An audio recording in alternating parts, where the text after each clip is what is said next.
Hola, soy el profesor Fernando Domènech Betoret y te doy la bienvenida a este vídeo titulado La pirámide del saber y el desarrollo de competencias en el alumnado. El índice que seguiremos para explicar el contenido de este vídeo es el siguiente. Punto 1. La pirámide del saber. Punto 2. Tipos de saberes de la esfera cognitivo-intelectual. Punto 3. Cómo se enseñan y cómo se aprenden. Punto 4. Desarrollo de competencias y punto 5. Orientaciones para el profesorado. Tradicionalmente, en los centros educativos se ha trabajado fundamentalmente la esfera cognitiva intelectual del alumnado y prácticamente nada la esfera socioafectiva. Sin embargo, afortunadamente esta visión está cambiando en los últimos años, otorgándole a la esfera socioafectiva el protagonismo que se merece. Respecto a la esfera cognitivo-intelectual, los especialistas distinguen básicamente tres tipos de conocimiento o saberes, que ordenados jerárquicamente según su nivel de dificultad y valor pedagógico, tal como se muestra en la pirámide de la figura 1, son los siguientes. Conocimiento tipo 1, que se refiere a saber cosas y se representa en la base de la pirámide, por ser el que menos valor y utilidad tiene.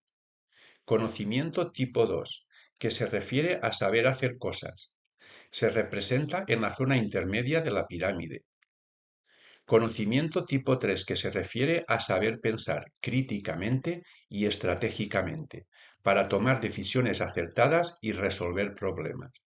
Se representa en la cúspide de la pirámide, por ser el que tiene más valor y utilidad para afrontar los retos y dificultades de la vida actual. A continuación profundizaremos en estas ideas.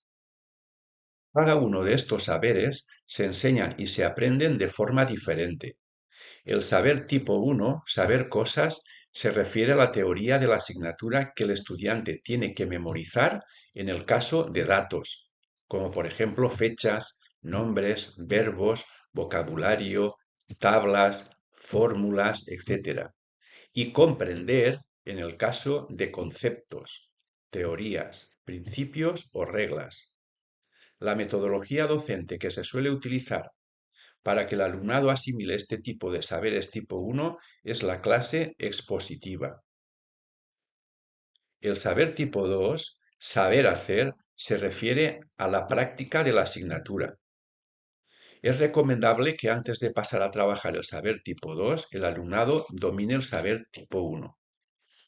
Se trabaja el saber tipo 2, es decir, la parte práctica de la asignatura, para conseguir que el alumnado desarrolle habilidades y técnicas, lo que le permitirá a.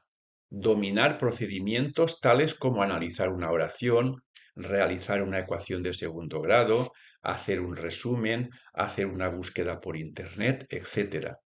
Y b. Aplicar la teoría para resolver problemas concretos. Por ejemplo, aplicar las reglas de ortografía para redactar un escrito. Aplicar la regla de 3 para resolver un problema de proporcionalidad. Aplicar el vocabulario aprendido de una lengua extranjera para construir frases u oraciones, etc. El conocimiento de tipo 2 es más difícil de aprender que el conocimiento tipo 1.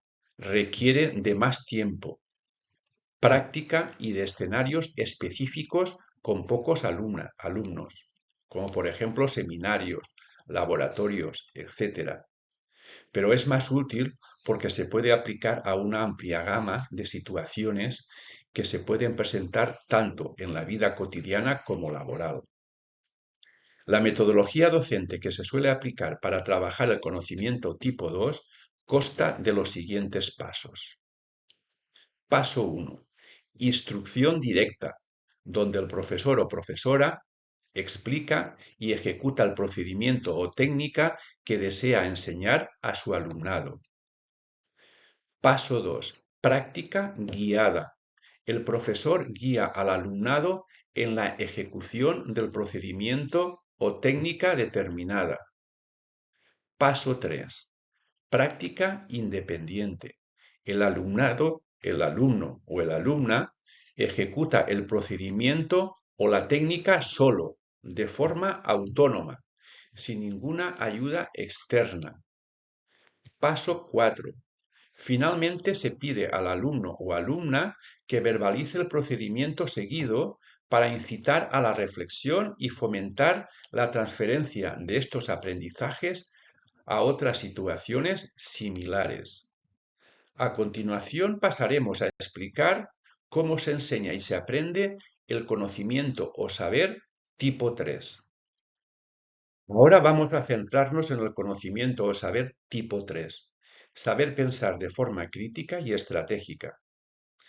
Pensar críticamente consiste en un proceso mental consciente y reflexivo, mediante el cual analizamos y evaluamos situaciones, problemas, relatos, opiniones, etc., lo cual nos permite argumentar de forma razonada por qué tomamos una decisión o adoptamos una determinada postura. Pensar estratégicamente consiste en trazar un plan de acción mental que nos posibilite alcanzar un objetivo o resolver un problema. Resumiendo, podemos decir que pensar críticamente y estratégicamente consiste en decidir de forma acertada cuándo y por qué hay que utilizar una determinada técnica o estrategia u otra. El saber tipo 3 es el más valioso y el que más se debería trabajar en el aula, pero también es el más difícil de enseñar, de aprender y de evaluar, y requiere un alto grado de formación del profesorado. Este tipo de conocimiento se apoya en las dos tipologías anteriores, ya que para poder tomar decisiones acertadas respecto a cuándo y por qué es mejor utilizar una técnica u otra, primero tenemos que dominar el conocimiento teórico del área correspondiente y haber desarrollado las habilidades necesarias. Por ejemplo, imaginemos que a un médico le llega un paciente con un problema de apendicitis. Es una situación-problema que tiene que resolver. Pues será capaz de resolver dicho problema si domina los conocimientos teóricos de la medicina, saber tipo 1. También domina una serie de técnicas de intervención, saber tipo 2. Y además es capaz de analizar la situación, valorar los pros y los contras de utilizar una técnica en este paciente concreto u otra y finalmente tomar la decisión correcta eligiendo la técnica apropiada para ese caso. Saber tipo 3.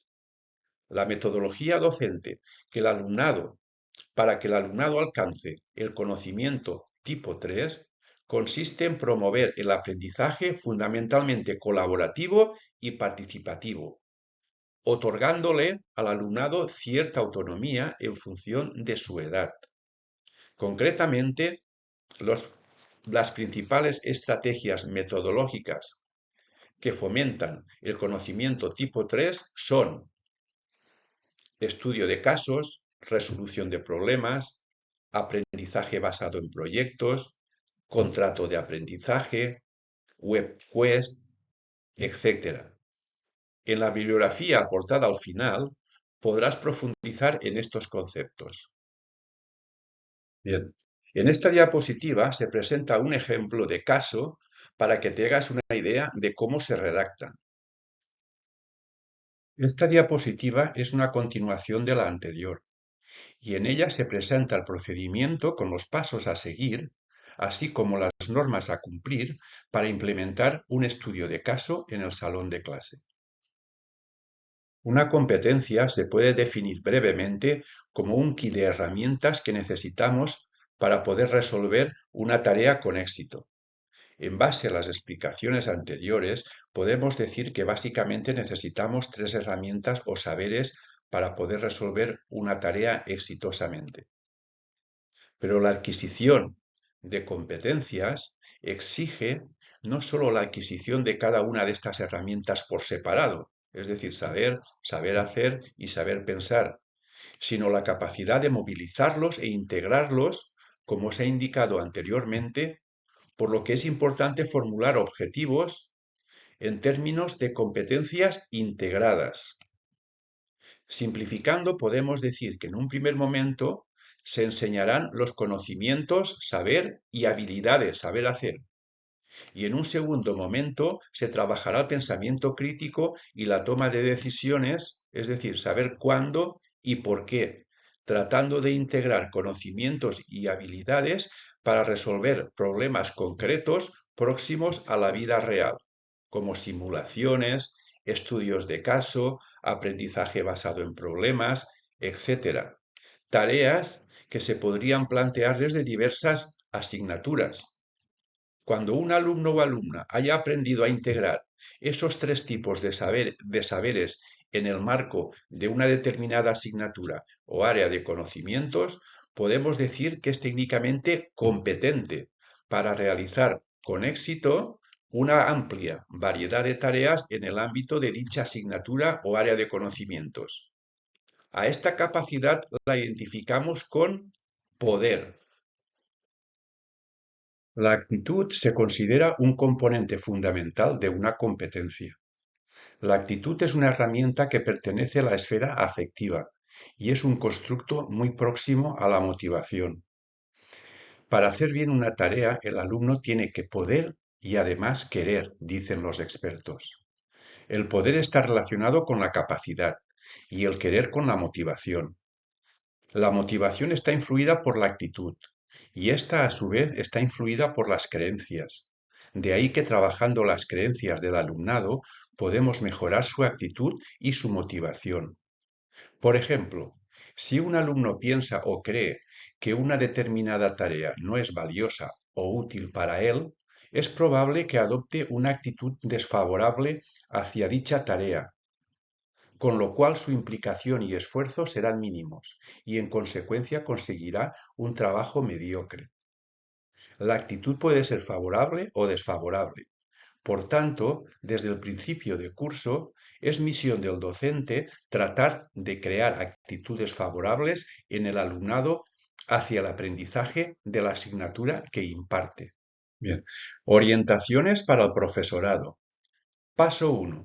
Potencia una actitud favorable hacia la asignatura y su aprendizaje. Para ello dedica tiempo a conocer a los alumnos y alumnas de tu clase. Descubre sus intereses, sus preferencias, sus expectativas, su forma de aprender, su personalidad, etc. Esto te permitirá proporcionar una ayuda más personalizada a tu alumnado para incidir en sus creencias. Paso 2. Trabaja los 3 niveles de saberes mostrados en la pirámide, pero dedica más tiempo y esfuerzo a los aprendizajes de la parte superior, especialmente al nivel tipo 3, porque es el más valioso. Paso 3. Promueve la realización de tareas abiertas y próximas al mundo real, donde el alumnado tenga que tomar decisiones e integrar todos los saberes alcanzados. Básicamente, el contenido de este vídeo se apoya en las referencias que aparecen en la diapositiva. Bien, espero que este vídeo te haya resultado de utilidad. En mi sitio web recursospsicoeducativosbetoret.com puedes encontrar otros recursos que también pueden ser de tu interés. Un saludo y hasta pronto.